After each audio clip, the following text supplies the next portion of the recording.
네, 4차 산업시대 경제성 분석 혹은 경제성 공학, 산업경영공학과 2018년 2학기에 진행되고 있는 이 과목의 한 학기가 이제 끝나가고 있습니다. 한 학기를 리뷰하는 동영상 강의 두 번째 시간입니다. 네, 또 돌아왔습니다. 네, 잠깐 쉬었고요. 네, 굉장히 따뜻한 팔 실내화를 새로 사서 그걸 신고 있어요. 되게 따뜻합니다. 다이소에서 어제 샀는데 네, 이렇게 생겼어요. 네, 되게 따뜻합니다. 너무 추워서 계속 자리에 앉아 있는 게 꽤 추워요. 추워서 전기 히터도 켜고 뭐 따뜻한 바람이 나오는 것도 틀고 그러는데 그래도 좀 춥습니다. 여러분들은 어디서 공부를 하고 있는지 모르겠는데 아마 요즘은 다 유튜브를 휴대폰으로 많이 보니까 휴대폰으로 보고 있을 것 같기는 해요. 좀 따뜻한 데서 보면서 공부를 잘 하고 있기를 바랍니다. 이제 이자율 파트부터 한번 보도록 하죠. 네, 이자율 파트입니다. 이 파트에 대해서 여러분들이 주의 깊게 봐야 되는 것은 바로 복리기간에 관한 거죠. 실효이자율 계산하는 거였습니다. 네, 이렇게 추운데 제가 마시고 있는 건 코카콜라고요. 인터레스트와 컴파운딩, 그러니까 이자와 복리기간에 관한 겁니다. 여기서 볼 수 있지만 1년에 12%인 이자율이 있는데 얘를 한 달마다 이자를 쪼개서 받는다 그러면 어떻게 되는가에 관련된 거였어요. 한 달마다 복리 계산을 다시 해준다라고 하면 1%씩 이렇게 계속 늘어나니까 1년에 12%니까 한 달에는 1%거든요. 그랬더니 한 달에 1%씩 계속 늘어났더니 12.68%로 그냥 한 방에 12%를 받았을 때보다 조금 커졌다. 여기서 이미 우리가 이번 학기에 요 단원에서 알아야 되는 그 내용 중에 핵심적인 걸 본 거예요. 뭐예요? 복리기간이 원래는 1년이었다는 얘기잖아요. 여기는 월이죠. 이렇게 짧아지면 복리기간이 이렇게 짧아지면 어떻게 됐어요? 이자율이 증가했다. 요게 핵심적인 요 관계가 벌써 여기서 드러난 거예요. 벌써 여기서 드러난 겁니다. 그래서 요걸 이제 실제 좀 공식으로 만든 게 실효이자율, effective interest에 대해서 공식으로 나타낸 게 여기에 이렇게 정리가 되어 있고요. 요 공식은 다만 주의할 필요가 있다라고 했죠. 요 공식은 언제 적용할 수 있다 그랬어요? 요 공식은 최종적으로 구하는 실효이자율의 기간과 우리가 원래 시작했던 표시 명목이자율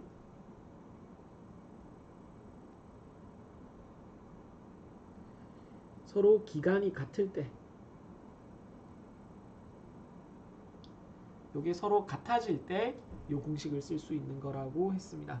그러니까 원래 1년당 몇 %짜리였는데 그걸 여기 밑에 문제를 보면 알지만 원래 명목 이자율이 1년 단위였는데 이펙티브 인터레스트도 1년으로 구할 때 요게 같을 때 요게 구하는 실효 이자율의 최종적인 목표 기간도 역시 1년으로 똑같을 때는 이 공식을 쓸 수 있어요. 이 공식을 쓸 수 있다는 거는 다른 말로 하면 이펙트 함수를 쓸 수 있다는 거죠. 그러니까 이펙트 함수를 요때만 쓸 수 있다.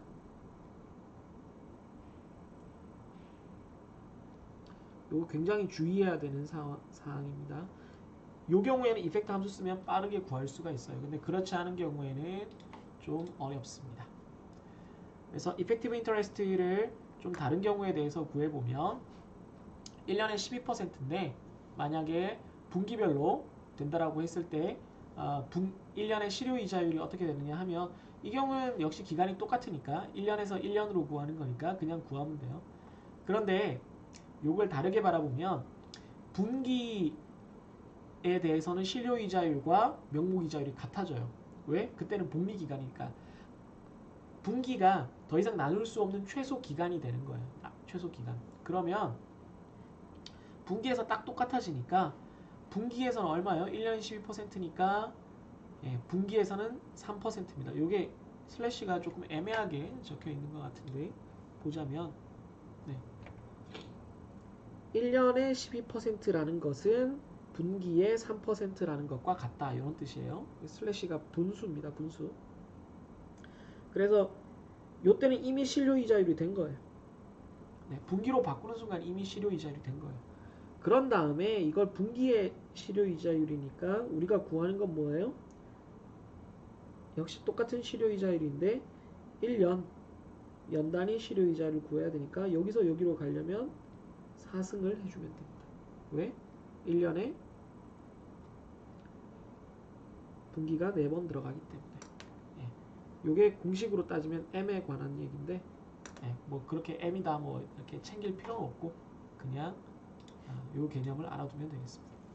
그런데 이제 일반적인 케이스, 이 두 개가 같지 않은 케이스, 명목이자율의 기간과 실효이자율의 기간이 서로 다른 케이스가 이제 복잡해지는 거죠. 그러면 뭐 또 뭐 K를 뭐 하고 뭐 이렇게 돼요. 근데 이게 어려워요. So confusing. 어렵습니다. 그래서 이렇게 하지 말고 이 문제가 보면 명목이자율이 1년에 8%고 쿼터리 컴파운딩 되는데 half yearly payment. 그러니까 우리가 구해야 되는 실효이자율은 6개월 단위인 거예요. 6개월 단위.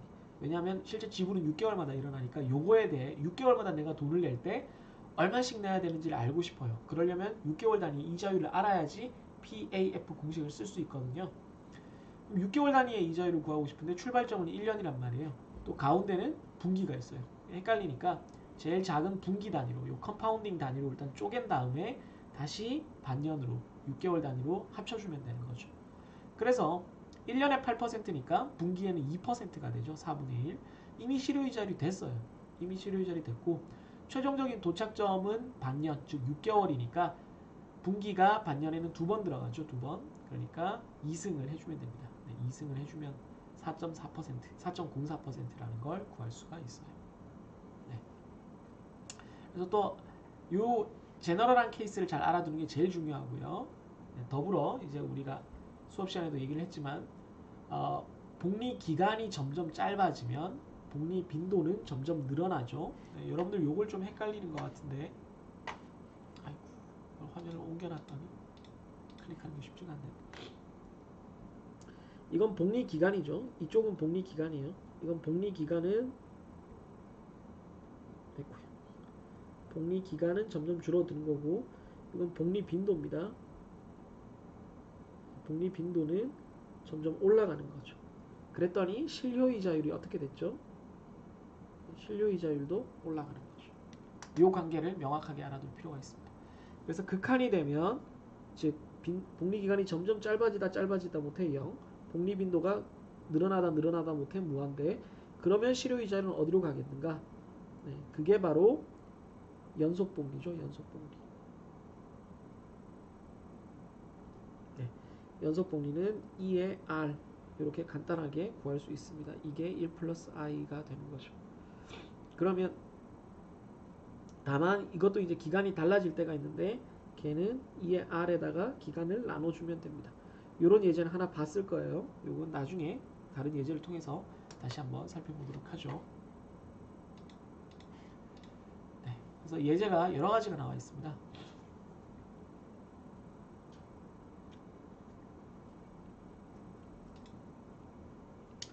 아우 죄송해요. 계속 얘기를 하다 보니까 목이 아파서 계속 뭘 마셔야 되나요? 10만을 빌렸고 명목이자율은 1년에 6%인데 복리기간이 한 달이에요. 한 달. 근데 실제로 한 달마다 지불해요. 그러면 복리기간으로 바꾸면 바로 실효이자율이 되는 거죠. 그죠? 그 다음에 fee는 $2,000고 기간은 30년이 됩니다. 30년. 그래서 봤더니 실효이자율은 일단 0.5%를 월로 바꾸면 그게 실효이자율인데 우리가 구하는 페이먼트도 먼슬리예요. 그럼 이대로 그냥 계산하면 되고요. 기간이 얼마냐 하는 거죠. 기간이 얼마냐. 네, 기간이 얼마냐 하는 거. 네, 기간이 30년이니까 30 곱하기 12 하면은 360번이 되는 거죠. 360번. 네, fee를 초반에 내야 되니까 10만 빌려서 2천까지 다 갚아야 돼요. 그러니까 10만 2천에 대해서 갚아야 되는 겁니다. 수수료 2,000원까지. 그래서 10만 2천 달러를 갚아야 되는데 A로 일정하게 갚는 거니까 이자율이 0.5를 대입하고 360번에 나눠서 간다 그러면 매달 611달러를 갚게 되는 거죠. 제가 또 다른 예제를 만들어 놨죠. 네. 이 경우는 $2,000, 2천만 원을 모으는 게 목표인데 1년 이자율이 4%이고 명목상으로 monthly compounding이에요. 월별로 복리를 합니다. 역시. 그런데 적금은 분기 단위로 붓는 거죠. 10년 동안. 그럼 얼마를 부어야지, 한 분기에 얼마를 부어야지 2천만 원을 내가 달성할 수 있겠느냐 하는 거예요. 그러면 한 달의 이자율은 12 나누기 4%인데 우리가 구하고 싶은 건 분기 단위의 이자율이에요. 왜? 우리가 돈은 분기 단위로 적금을 할 거니까. 그러면 분기에 달이 몇 개 들어가면 3번 들어가거든요. 네, 3개월이 들어가니까 3승을 해주면 1.0003%가 나옵니다. 그러면 이제 1.0003% 그리고 40번 10년이면은 40분기거든요. 40번을 넣으면 2천이 목표라고 했을 때 A를 구하는 거예요. 목표인 2천은 미래값이고 우리가 구하는 건 A니까 A를 구하면 40.883. 그러니까 2천만 원 모으려면 한 분기에 40만 원씩 꼬박꼬박 넣어야 된다 이 얘기입니다. 한 달로 치면은 거의 한 10몇만 원씩 한 10년 넣어야지 자동차 한 대 살 수 있네요. 네, 우울한 얘기입니다. 예, 또 다른 예제는 얘는 뭐 다 비슷한데 컨티뉴어스 컴파운딩이 있어요. 컨티뉴어스 컴파운딩에 대한 페이지가 넘어갔네요. 예제니까 요거는 잠깐 풀어봐 드리겠습니다. 좀 자세히 한번 같이 보도록 하죠.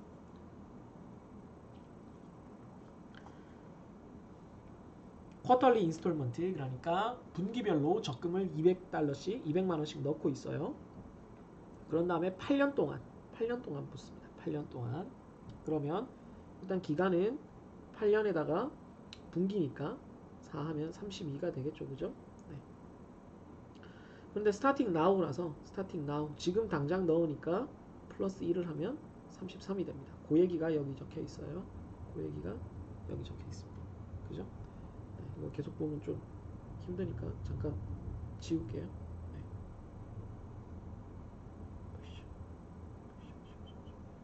네. 네.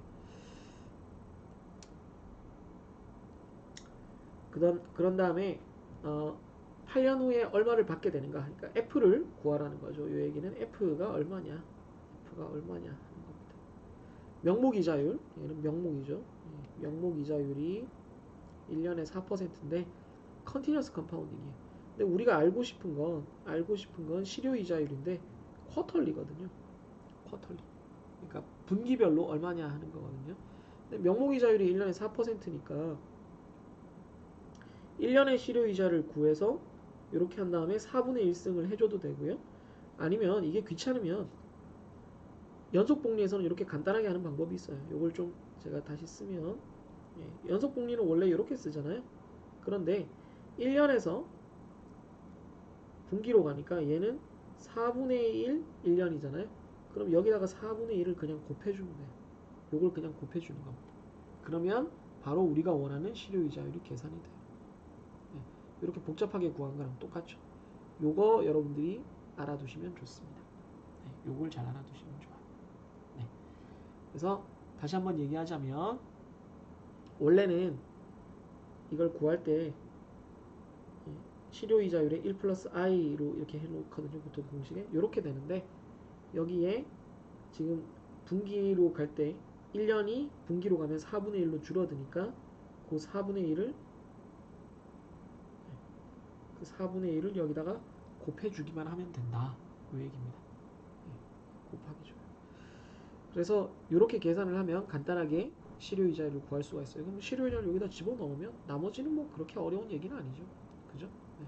나머지는 그렇게 어려운 얘기는 사실은 아닙니다. 그래서 7,780만 원을 내가 얻게 된다. 이런 문제가 되겠습니다. 네. 어우 지저분해. 네. 그래서 마지막 페이지를 보시면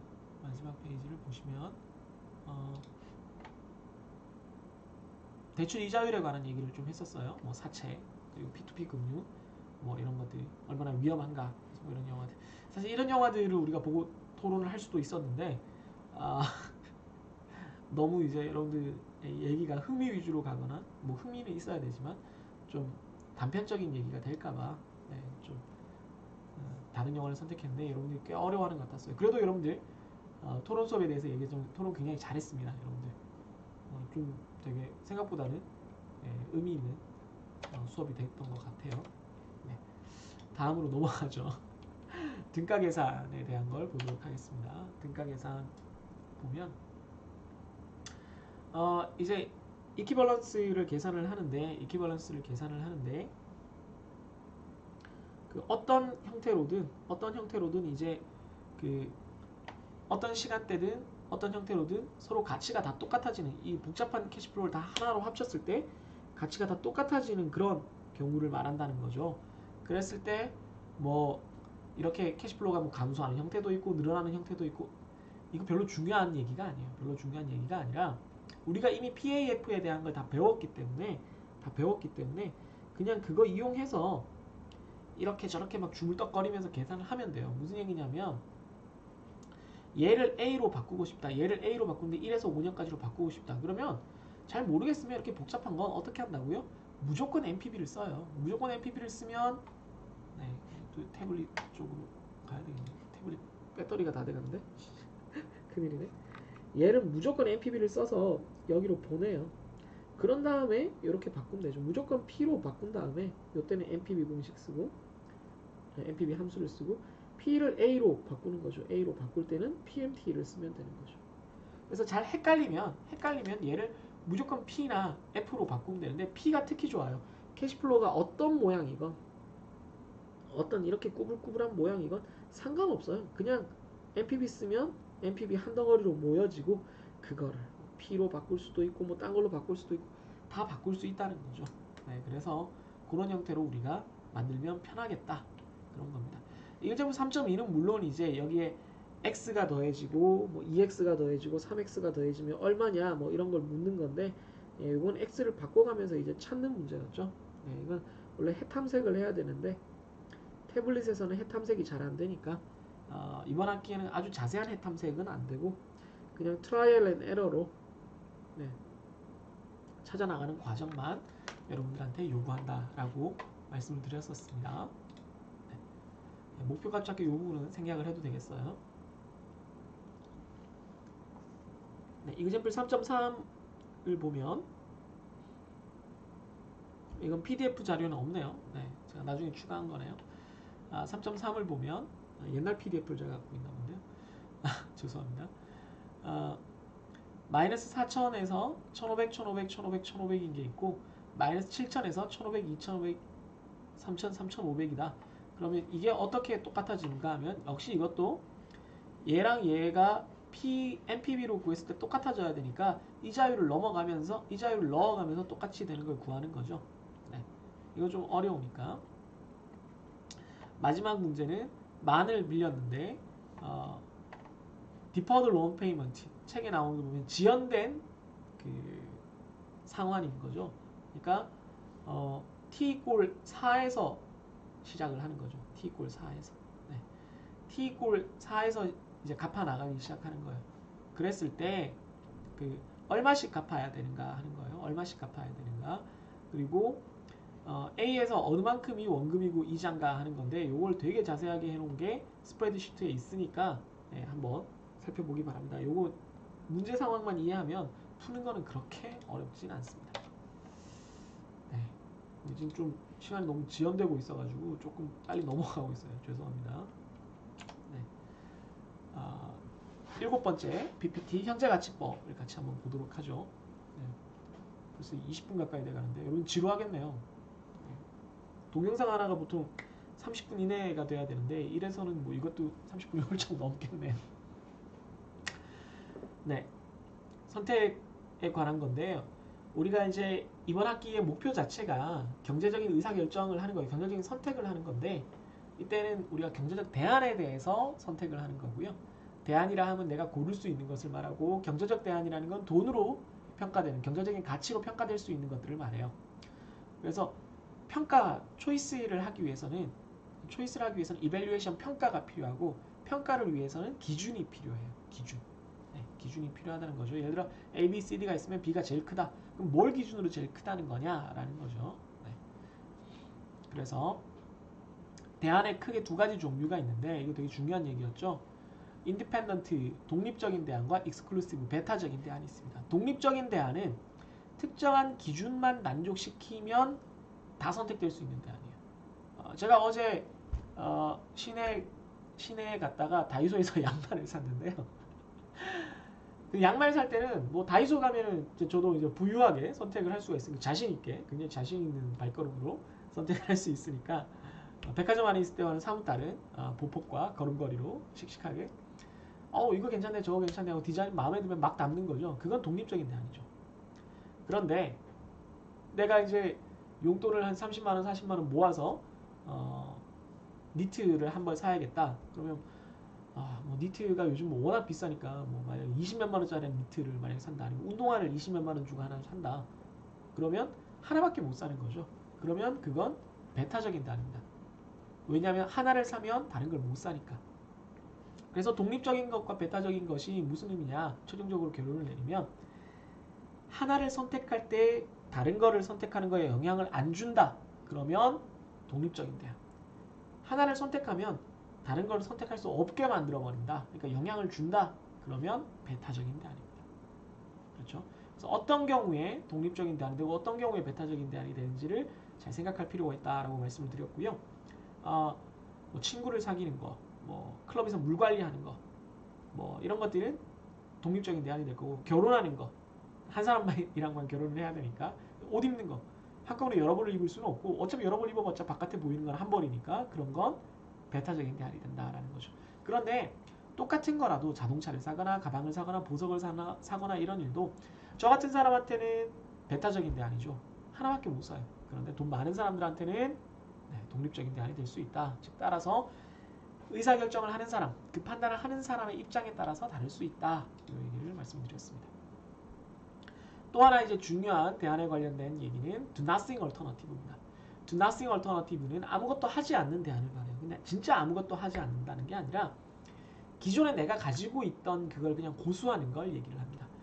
그래서 그게 기준이 돼요. 특히 언제? 독립적인 대안에 대해서 기준이 돼요. 내가 이걸 선택을 할지 말지는 내가 이미 가지고 있는 어떤 기준을 충족하느냐 마느냐로 갈린다는 거죠. 내가 가지고 있는 기준을 충족한다 그러면 사는 거고, 충족 못한다 그러면 안 사는 거죠. 그래서 사실은 이 A, B, C, D 중에 B, C를 선택한다는 것이 이 기준인 do nothing alternative를 막대로 나타냈을 때 각각을 do nothing과 비교하는 과정이 된다는 거예요. 각각을 do nothing과 비교해서 이기느냐 안 이기느냐로 결정을 한다는 거죠. A를 봤더니 A는 졌어. 그럼 do nothing 선택이죠. 아무것도 안 하는 거죠. B는 B가 이겼으니 B를 선택. C도 C가 이겼으니 C를 선택. D는 D가 졌으니까 do nothing 선택. 아무것도 안 하는 거죠. 그러니까 B와 C 두 개가 선택됐다는 게 사실은 두 번은 do nothing이 선택된 거고 두 번은 B, C가 선택된 거다. 이렇게 볼 수도 있는 거죠. 그래서 do nothing alternative는 여기 중요한 얘기가 적혀 있는데 모든 다른 대안들에 대해서 배타적입니다. 배타적인 거. 이 얘기를 여러분들 꼭 알아두셔야 돼요. 독립적인 대안들은 서로 배타적이지 않다라고 했지만 걔네랑도 마저도 배타적인 대안이 바로 do nothing alternative가 되겠습니다. 그래서 minimum attractive rate of return이 do nothing의 time value of money, 돈의 시간 가치를 고려한 그런 평가 기준이 되는데요. 왜냐하면 잘 생각해 보면 내가 아무것도 안 해도 그 정도 돈은 벌 수 있다 이런 상태인 거예요. 예. 아무것도 안 해도 그 정도 돈은 벌 수 있다 이런 상태이기 때문에 그것보다는 많이 벌어야지 내가 그 대안을 선택하겠다 이런 의미가 되거든요. 그래서 아까도 얘기했지만 do nothing이 진짜로 아무것도 안 한다라는 뜻은 아니고 아무것도 안 한다는 뜻은 아니고 뭔가를 선택한다는 거는 A라는 대안을 선택한다는 거는 내가 가지고 있는 do nothing alternative를 포기한다는 거거든요. 예를 들어 여러분들이 외출을 한다. 외출을 해서 뭐 코인 노래방을 갈 수도 있고 PC방을 갈 수도 있고 그런데 코인 노래방을 간다라는 선택을 한다는 건 내가 집구석에서 뒹굴뒹굴 한다는 걸 포기한다는 거잖아요. 그럼 뒹굴뒹굴보다는 행복해야 나가는 거 아니야. 그죠? 그러니까 뒹굴뒹굴이 나에게 주는 행복감 이게 do nothing의 가치가 됩니다. price, 가치가 되는 거죠. 그걸 포기하고 가야 되니까 do nothing을 포기하는 거에 대한 opportunity cost라고 볼 수가 있는 거죠. 즉 opportunity cost를 이겨내지 못하면 다른 대안, 독립적인 대안이 선택이 안 되는 거다라고 이해를 할 수가 있겠습니다. 그럼 이 opportunity cost를 우리가 어떻게 반영을 하느냐? MARR로 반영을 해요. do nothing을 했을 때 지금 경제적인 대안 얘기니까 뒹굴뒹굴을 잠시 잊어두면 경제적인 대안이니까 내가 do nothing을 선택하면 즉 지금 있는 그대로를 선택했을 때 내 돈이 어느 정도 늘어나는지를 본다는 거예요. 가만히 있어도 내 돈이 이 정도로 늘어나는데 왜 굳이 내가 다른 대안을 선택해야 돼? 라고 본다는 거죠. 그래서 그걸 MARR, Minimum Attractive Rate of Return, 최소 요구, 최소 매력 수익률이라고 보는 거죠. 그래서 요 수익률을 넘어서야지만 내가 다른 대안을 선택하겠다. 그게 극명하게 드러나는 게 IRR 투자법, IRR 그 대안평가법이고요. MPB 방법에는 이게 디스카운트 레이트로 숨어서 이렇게 들어가는 거죠. 네. 그래서 이제 여러 가지 이밸류에이션 메소드가 있는데 페이백 피리어드, MPB, IRR, BC 요거에 대해서 우리가 배웠었습니다. 각각에 대해서는 간단하게 설명을 할게요. 이미 우리가 다 알고 있는 거니까. 페이백 피리어드는 회수기간법이라고 불리죠. 돈을 언제 돌려받을 거냐라는 겁니다. 언제 돈을 돌려받을 거냐. 그러니까 메이크 이븐 본전을 언제 찾을 거냐. 요 얘기를 수량적으로 한 게 나중에 나오는 비긴 분석이었죠. 근데 페이백 피리어드는 기본적으로는 돈의 시간 가치를 전혀 고려하지 않는다는 한계가 있습니다. 그래서 이렇게 마이너스 600, 100, 200, 200, 300이 있으면 합해서 600이 되는 순간, 600을 넘어서는 순간이 4년째가 되고요. 더 정확히는 요 3년 차에서 4년 차로 넘어갈 때 비로소 이제 코스트보다도 그 내가 벌어들인 베너핏이 더 초과를 하게 되니까 그걸 정확하게 계산하면 3.333년 뭐 이렇게 하기도 합니다. 심플리하게는 가장 간단하게는 그냥 4년이라고 적지만 정확하게 그 웨이트를 따지면 3.3년, 3과 3분의 1년이 된다는 거죠. 그런데 기본적으로 이제 크게 두 가지 단점이 있는데 첫 번째는 시간 가치를 전혀 고려하지 않는다는 거죠. 돈이 여기에 100이 있건 여기에 100이 있건 전혀 고려하지 않는다는 거니까 그게 문제가 있어서 요거를 좀 개선한 방법이 디스카운티드 페이백 피리어드고요. 그건 예제 4.6번에 있습니다. 한번 살펴보시고요. 또 다른 문제는 4년차에 본전을 회수한다. 그것만 중요한 게 아니죠. 어떤 캐시플로우는 이 뒤에 큰 돈이 있을 수도 있고 어떤 캐시플로우는 이 뒤에 돈이 없을 수도 있는데 그 두 개를 똑같이 본다는 거죠. 그게 가장 큰 단점입니다. 네, 이걸 알아두시고요. 그 다음에 MPB, 우리의 이제 가장 많이 쓰는 대표적인 방법인 MPB입니다. MPB는 여기서 드러나는 것처럼 미래에 존재하는 모든 캐시플로우를 전부 다 현재 가치로 환산해서 현재 가치로 환산하는 과정에서 캐시플로우가 약간씩 작아진다 그랬죠. 그걸 디스카운트라고 했습니다. 미래 가치니까 F니까 P로 바꾸면 당연히 현금 흐름이 조금씩 작아질 수밖에 없죠. 그죠? 조금씩 작아지면 이걸 다 합쳐서 현재 있는 마이너스랑 다 합산을 해서 계산을 해준 게 MPB라고 했습니다. 그래서 Sum of Discounted Cash Flow, 그래서 DCF 방법이라고도 부릅니다. 그래서 얘는 되게 단순해요. 기준이 뭐라고요? 0보다 크면 선택, 0보다 작으면 선택하지 않음. 왜? 0이 MARR을 기준으로 봤을 때 그러니까 Do Nothing Alternative랑 똑같은 가치를 가진데 아니면 MARR로 디스카운트 했을 때 딱 0이 돼요. 투입과 그 아웃풋이 똑같아지는 거죠. 딱 그만큼 돈을 버는 거니까. 그래서 그 경우에는 0이 되고 그것보다 크면은 Do Nothing보다는 좋다는 뜻이 되니까 내가 선택을 한다는 거죠. 익스클루시브 같은 경우는 뭐 더 간단하죠. 둘 다 MPB 구한 다음에 그냥 더 큰 걸 선택을 하면 됩니다. MPB의 단점이 있었죠. MPB의 단점은 사이즈 문제가 좀 있어요. 그래서 서로 길이가 다른 이렇게 두 가지 대안이 있으면 어떻게 한다고요? 얘를 가로로 계속 붙여서 한 번 투자 3년치 끝나면 그때 바로 다시 투자를 해서 또 3년 후에 받는 거죠. 그럼 얘 6년짜리가 되고 얘 2년짜리도 붙이고 또 붙이고 또 붙이고 하면 6년짜리가 돼서 이렇게 비교를 하는 방법을 최소 공배수법 LCM 어프로치라고 하는데 얘는 가정이 필요하죠. 무슨 가정이냐면 3년 후에 얘랑 똑같은 투자 기회가 또 있다라는 재투자에 관한 가정이 필요해요. 얘도 마찬가지고. 근데 재투자 가정이 있어야지만 LCM 방법을 쓸 수 있습니다. 높이가 서로 다를 때는 복수 투자 가정이 필요한데 이 경우는 잘 안 쓰이니까 길이에 관한 이 경우는 좀 알아두면 좋겠습니다. MPB의 또 다른 특징은 좀 간단한 편이고요. 좀 직관적인 편이죠. 그리고 돈의 시간 가치가 아주 직접적으로 반영이 돼 있고 다른 여러 가지 평가 방법이 있을 때 가장 우선이 되는 평가 기준이기도 합니다. 그리고 기준은 그러니까 MPB로 구한 숫자는 돈이에요. 돈. 그것도 현재 가치로 환산된 돈의 크기라는 걸 알아두면 되겠습니다. 그래서 뭐 예제가 여러 가지가 나오는데 이 예제들은 꼭 풀어보기를 바랍니다. 아주 단순화해서 만든 중요한 예제들이에요. 꼭 풀어보기를 바랍니다. 그래서 또 다음 강의 자료로 넘어가면 시간이 부족한데요. 네. 우와, 벌써 30분 됐어. 이제 수익률과 IRR에 관한 얘기가 되겠네요. 수익률과 IRR에 관련된 얘기를 이제 하겠습니다.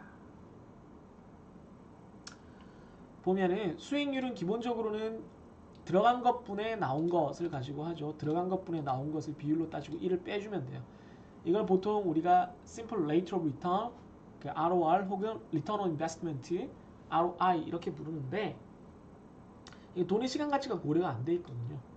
돈의 시간 가치가 고려가 안 돼 있어서 그냥 리턴을 구하면 얘 같은 경우 20%인데 20%는 아닌 것 같아요. 왜? 왜냐하면 얘는 미래에 받는 돈이니까. 그럼 이걸 돈의 시간 가치를 어떻게 고려할 거냐를 생각을 해보면 얘가 디스카운트 레이트가 쭉 증가하면 얘가 이렇게 쭉 감소한다는 거죠. 쭉 NPV가 요 대안에 NPV가 쭉 감소하다가 어느 시점이 되면 빵이 된다는 거예요. 빵이 된다는 얘기는 그때 이 대안의 가치가 두나싱의 가치랑 똑같아진다는 거고 두나싱 그럼 요때 요 대안의 IRR이 뭐랑 같아지냐면 디스카운트 레이트랑 같아진다는 거거든요. 왜냐면 NPV는 디스카운트 레이트로 MARR 두나싱의 수익률을 쓰고 있으니까. 그래서 IRR의 정의가 뭐냐면 NPV를 0으로 만드는 디스카운트 레이트, 즉 이자율이라는 겁니다. 그러니까 요 전체 현금 흐름을 NPV로 만들었을 때 그걸 빵이 되게끔 하는 요 I의 값이 바로 IRR입니다. 그래서 뭐 복잡한 얘기는 다 접어두고 계산하는 건 너무 간단하죠. 어떻게 계산해요? IRR이라는 함수에다가 0기간부터 쭉 긁어서 쓰면 돼요. 여기서 주의할 점은 뭐라고요? IRR은 반드시 0기간부터 써야 된다는 거. 네, 0기간부터 한 기간도 빠짐없이 써야 돼요. 1, 4, 5 이렇게 쓰면 안 됩니다. 다 연달아서 써야 됩니다. 그래서 예제를 살펴보면 마이너스 500, 200, 400에 대해서 뭐 2차 방정식 뭐 필요 없고요. 그냥 IRR 함수로 쭉 긁어다 쓰면 11.65%가 됩니다. 이걸 리턴이나 그로스 레이트로 어떻게 이해할 수 있느냐? 실제로 보면 500이 들어왔을 때 11.65%가 늘어나면 558이 되는데 내가 200을 꺼냈으면 358이 되고 358이 11.65%로 늘어나면 400이 되는데 400을 다 꺼냈으면 빵이 된다. 그러니까 해마다 11.65%만큼 내가 벌어들이는 것과 똑같다. 이런 의미가 된다는 거죠. 그래서 이 IRR이 실제로 Rate of Return의 의미를 가지기 때문에 내부 수익률법이라고 부른다라는 뜻이었습니다. 디시전 크라이테리어로서 평가 기준으로서 의사결정 기준으로서 IRR을 생각을 해보면 인디펜던트한 대안들, 독립적인 대안들에 대해서는 두나싱이랑 비교를 해야 되니까 IRR 두나싱과 비교를 하면 돼요. 두나싱의 IRR이 얼마라고 그랬죠 방금? MARR이라고 그랬습니다. 내가 가만히 있어도 그 정도는 번다라는 게 MARR이거든요. 그게 두나싱의 수익률이고요. 그래서 MARR보다 크면 내가 그 대안을 선택하고 아니면 선택을 안 하면 되죠. 그래서 여기 예제를 보면 IRR을 구했더니 18.5%라서 MARR이 10%보다 크니까 내가 투자를 하겠다. 이렇게 되는 거죠. 그런데 이제 베타적인 대안들 같은 경우는 어떻게 하느냐? A와 B가 이렇게 존재를 하는데 A와 B가 이런 형태, 이런 형태로 있는데 캐시플로우가 2년짜리죠. 전부 0, 1, 2, 0, 1, 2 이렇게 있는데 IRR을 그냥 구했던 A가 더 커요. 파란 선이 A입니다. IRR이 A가 더 크고 B가 더 작아요. 그럼 항상 A를 선택할 거냐? 그렇지가 않죠. 왜? 요 지점을 기준으로 오른쪽에서는 파란색 선이 더 위쪽에 있고 수직인 NPV, 수직값이 NPV죠. 요 지점에서는 요 지점 기준 왼쪽에서는 빨간 선인 B가 더 높이 있거든요. 그러면 여기서는 B를 선택하는 게 맞고 여기서는 A를 선택하는 게 맞아요. 근데 IRR은 그냥 A가 더 크잖아요. 이걸 어떻게 반영할 거냐? A와 B를 서로 뺀 것, 그걸 Incremental Analysis라고 하죠. 그러고 보니까 제가 전체 화면을 안 하고 있었네요. 오히려 보기 편했나요? A와 B를 뺀 Incremental Analysis를 하면 여기 노란 선이 나타나고 이 노란 선을 가지고 IRR을 구하면 정확히 이 두 개가 이 그림은 약간 엇나간 것처럼 보이는데 이 두 개가 겹치는 지점에서 IRR을 구할 수가 있게 돼요. 그래서 NPV가 NPV A와 B가 IRR을 구했더니 B 빼기 L을 구했더니 7%니까 NPV A와 B가 디스카운트 레이트 7%에서 똑같아진다. 근데 디스카운트 레이트가 뭐 예를 들어 현재 10%다. 그럼 그거보다 크니까 뭐를 선택한다고요? B 빼기 A가 MARR보다 작으면은 A를 선택하고 크면 B를 선택하는 거죠. 네, 그렇게 됩니다. 그래서 B 빼기 A를 한 것에 IRR을 구했을 때 MARR보다 크면 B를 선택하고 아니면 A를 선택해요. 근데 왜 B 빼기 A를 했느냐? 방향이 문제가 되기 때문이죠. 방향이. 우리가 흔히 보는 이런 인베스트먼트 기준에서는 IRR이 크면 클수록 우리한테 좋은 건데 이렇게 바로잉하는 기준에서는 IRR이 크다는 거는 내가 돈을 많이 갚아야 된다는 얘기예요. 이자율이 크다는 거는. 그러니까 안 좋은 거죠. 그래서 우리가 항상 이런 형태로 만들어야지 의사결정을 할 수 있기 때문에 B에서 A를 뺀 겁니다. B에서 A를 빼면 마이너스 됐다가 플러스가 되잖아요. 근데 A에서 B를 빼면 돈을 빌리는 것 같은 상황이 되니까 의사결정 방향이 반대가 돼야 되는 거죠. 헷갈릴 수가 있으니까 항상 여러분들은 이런 형태가 되도록 캐시플로우를 만들도록 주의해 주시기 바랍니다. 또 하나의 단점은 데카르트 룰이에요. 데카르트 룰은 뭐냐면은 캐시플로우가 플러스에서 마이너스, 마이너스에서 플러스로 바뀌는 횟수만큼 양의 해가 있다. 그거예요. 그래서 만약에 캐시플로우가 이렇게 여러 번 양수에서 음수, 음수에서 양수로 바뀐다. 돈이 들락날락 한다 그러면 IRR이 여러 개가 나올 수가 있어요. 네, 그게 큰 단점입니다. 장점과 단점을 또 다른 측면을 살펴보면 장점은 얘는 비율이니까 내가 수익을 몇 퍼센트 벌었어. 이런 직관적인 측면이 있고 비율이니까 크기에 상관없이 딱 정리해서 나타낼 수가 있다는 장점이 있어요. 또 다른 단점은 계산하기가 좀 복잡하고 물론 우린 컴퓨터가 계산을 해주겠지만 서로 엇나가는 결론을 낼 때는 항상 NPV를 좀 참고해 봐야 된다라는 그런 문제가 있기도 합니다. 그래서 example 6.3은 여러분들이 뭐 그렇게 주의 깊게 보지 않아도 될 것 같아요. 요거는 사실은 캐시플로우 흐름이 여러 개인데 운 좋게도 이제 IRR이 하나만 있는 경우라서 엑서사이즈 6.17 같은 경우를 좀 보면 좋을 것 같아요.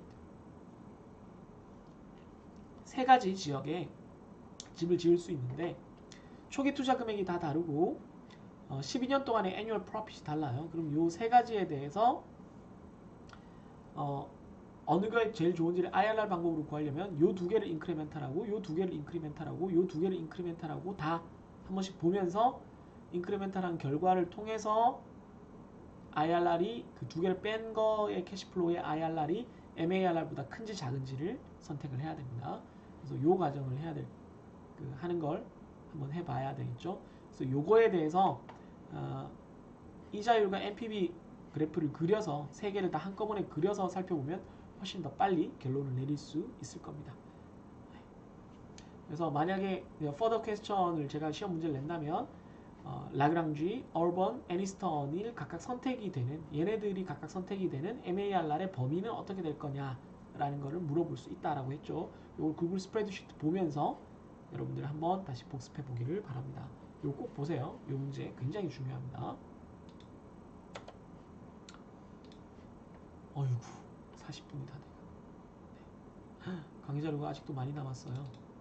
12번까지 있었군요. 네. 비용 편익 분석까지 하고 뒷부분은 나중에 문제풀이 시간에 다시 해드릴게요. 최근에 강의한 거니까. 네.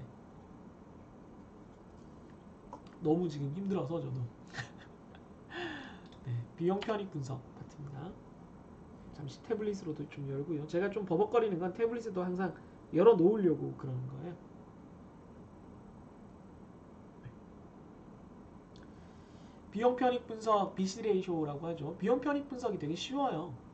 비용 편익 분석은 여기 플러스가 되는 부분 benefit이라고 우리가 부르죠. 그리고 마이너스가 되는 부분 cost라고 불리는 걸 둘 다 각각 NPV를 구한 다음에 각각 양수로 처리를 해줘요. 각각 다 플러스로. 그래서 코스트 부분은 다 앞에 마이너스를 붙여줘야 되고요.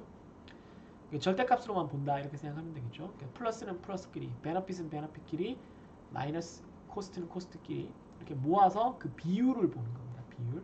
그러니까 얘가 더 크면 좋은 거니까 당연히 1보다 크냐 작냐가 기준이 됩니다. 그래서 간단히 예를 한번 봤고요. 기준은 간단하죠. Do nothing인 경우에는 기준이 1이 돼요. 왜? NPV로 봤을 때 NPV가 0이 될 때는 B와 C가 같은 경우니까 분자 분모로 나누면 1이 될 거잖아요. 그러니까 BC는 기준이 1이 됩니다. 네, 그래서 1보다 큰 대안이면 선택을 할 수 있고 1보다 작은 대안이면 선택을 안 한다라고 했어요. 만약에 베타적인 대안이면 BC를 그냥 비교하면 되느냐? 안타깝게도 아니라고 했죠. 네, 이 경우도 인크리멘탈 어널리시스를 해야 되고요. 다만 방향성은 없습니다. 어차피 다 양수가 될 거기 때문에. 다만 BC를 뺐을 때 음수가 나타나면은 안 돼요. 태블릿에 이제 배터리가 없다고 나오네요. 네. 그 BC가 방향성은 없는데 A에서 B를 빼건 B에서 A를 빼건 의미가 달라지는 건 아닌데 다만 B와 C가 다 양수가 되게끔 해야 됩니다. 만약에 한쪽이 음수가 된다 그러면 곤란하다는 거죠. 어떻게 될까요? 하나가 음수가 된다. 예를 들어 코스트가 음수가 된다 그러면 한쪽에서 한쪽을 뺐더니 코스트가 음수가 된다는 거는 무조건 돈을 번다는 거잖아요. BC 계산할 필요 없는 거고요. 역시 또 한쪽에서 한쪽을 뺐더니 코스트는 양수가 그대로 있는데 베너핏이 음수가 된다. 무조건 돈을 잃는다는 거잖아요. 역시 계산할 필요가 없는 거죠. 네, 그런 경우를 주의해서 생각하기 바랍니다. BC 레이쇼의 성질에서 중요한 게 카테고리가 약간 헷갈릴 경우가 있어요. 네, 그래서 코스트가 5와 3, 베너핏이 5와 3, 코스트가 6과 1 이렇게 나눠져 있는데 여기 코스트라고 봤던 것이 사실은 베너핏을 깎아먹는 그런 요소로 봐야 되지 않느냐라고 해서 분자 쪽으로 마이너스로 옮기면 비율이 달라져요. NPV 값은 그대로예요. 8에서 7을 빼나 여기서 7에서 6을 빼나 다 1이거든요. 심지어 요 베너핏의 3이 됐던 걸 사실은 코스트 리덕션, 코스트를 저감해 주는 거니까 베너핏이 늘어났다고 보지 말고 코스트를 줄였다라고 봐야 되지 않을까요? 이렇게 얘기를 할 수도 있는데 그래서 얘를 분자에 있던 걸 분모로 옮겨주면 4에서 3을 빼주는 거니까 NPV는 그대로 1인데 비율은 굉장히 달라져요. 그래서 BC 레이쇼 값이 조금씩 달라질 수는 있다. 그런 문제는 있다라고 얘기를 했습니다. 그래서 그 경우에 어떻게 계산하느냐에 따라서 어느 걸 코스트로 어느 걸 베너핏으로 보느냐에 따라서 조금씩 달라질 수 있다라고 했고 시험을 낼 때는 그 부분을 아주 명시적으로 얘기를 할 겁니다.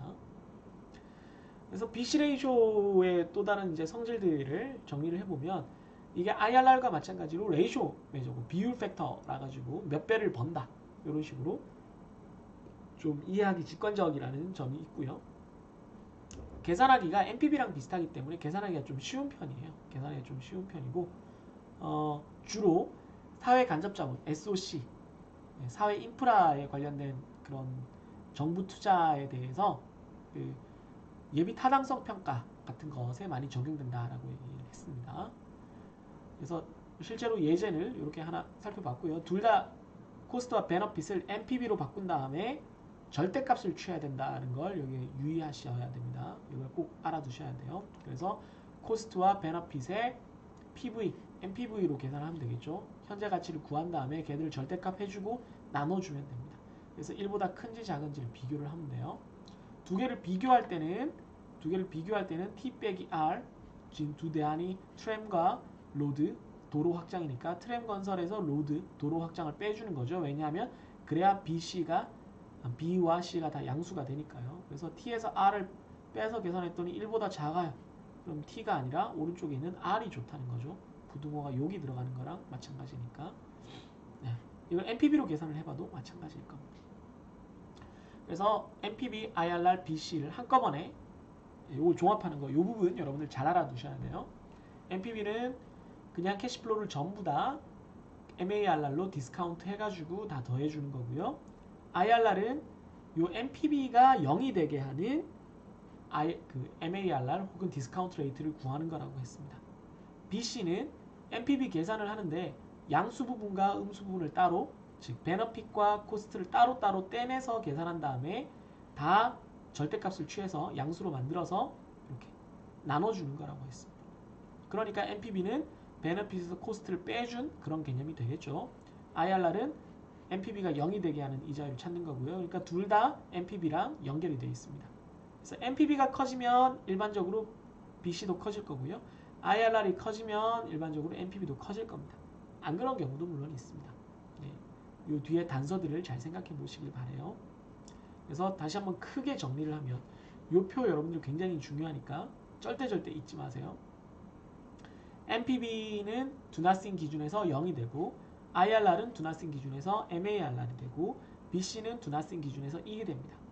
따라서 인디펜던트 독립적인 대안을 평가할 때는 do nothing보다 커야 되니까 NPV는 0보다 커야 되고 IRR은 MARR보다 커야 되고 BC는 1보다 커야 됩니다. 그죠?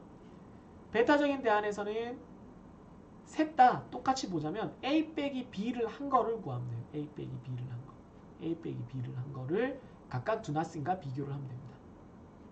MA 0, MARR 1. 다만 MPB 같은 경우는 MPB A 빼기 B를 한 게 MPB A에서 MPB B를 뺀 거랑 똑같아요. 얘들은 그렇게 안 되는데 IRR과 BC는 그렇게 계산할 수 없어요. 근데 MPB는 캐시플로우를 미리 뺀 다음에 MPB를 구하나 MPB를 구해서 서로 빼주나 똑같아요. 그래서 우리는 그냥 귀찮으니까 MPB 각각 구해서 서로 빼주는 이런 일을 하는 겁니다. 근데 IRR이나 BC는 그게 안 되니까 캐시플로우를 미리 빼준 다음에 IRR을 구하고 캐시플로우를 미리 빼준 다음에 BC를 구하고 이렇게 해야 된다 그랬어요. 그걸 인크리멘탈 어널리시스라고 했습니다. 그러니까 MPB도 인크리멘탈 어널리시스 할 수 있어요. 증분 분석 할 수 있어요. 그런데 이게 더 편하니까 이렇게 하는 거예요. 그래서 증분 분석을 해서 기준은 똑같이 독립적인 대안이랑 똑같이 한다 그랬습니다. 0, MARR 1. 그랬을 때 왼쪽에 있는 게 더 좋아지는 거죠. 만약에 그거보다 더 작다 이렇게 나타나면 오른쪽에 있는 게 더 좋아지는 거예요. B가. 이해되셨죠? 네, 요 서로 간의 관계 기준, 특히 do nothing과의 관계를 잘 기억해 두시길 바랍니다. 이건 뭐 OX 문제로도 많이 나오고 단답형으로도 나올 수 있고 뭐 계산 문제나 주관식으로도 나올 수 있는 문제죠. 네, 이코노믹 센스에 관련된 문제도 늘 아까도 말씀드렸지만 늘 제가 수업 시간에 여러분들한테 도움이 되라고 말씀드린 거기도 하지만 간단한 문제로 낼 수 있으니까 알아두길 바라요. 소셜 인프라스트럭처에 주로 관련된 거고요. SOC가. 물론 시스템에 관한 것도 있어요. 보안이나 이런 것들도 있는데 이런 것들 도로나 뭐 항만, 발전소 뭐 이런 것들에 대해서 큰 투자가 필요한데 그렇기 때문에 정부가 할 수밖에 없어요. 왜? 개인들은 안 하니까. 뭐 개인이 직접적으로 혜택을 볼 만한 사업이 아니니까 특히 손해를 보더라도 운영이 돼야 되고 안정성이 필요하니까 정부가 주로 투자를 해야 된다라는 거죠.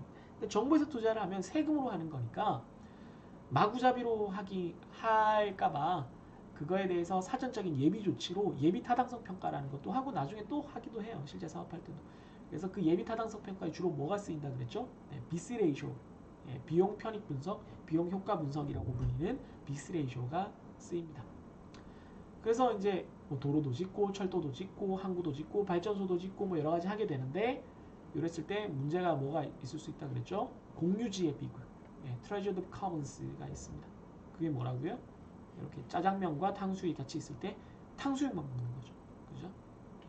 짜장면도 먹고 탕수육도 먹고 이렇게 해야 되는데 공유지니까 그것만 험하게 써야지 이렇게 돼서 좀 공유지가 잘못되는 그런 문제가 생길 수도 있다. 뭐 그런 얘기를 했었습니다.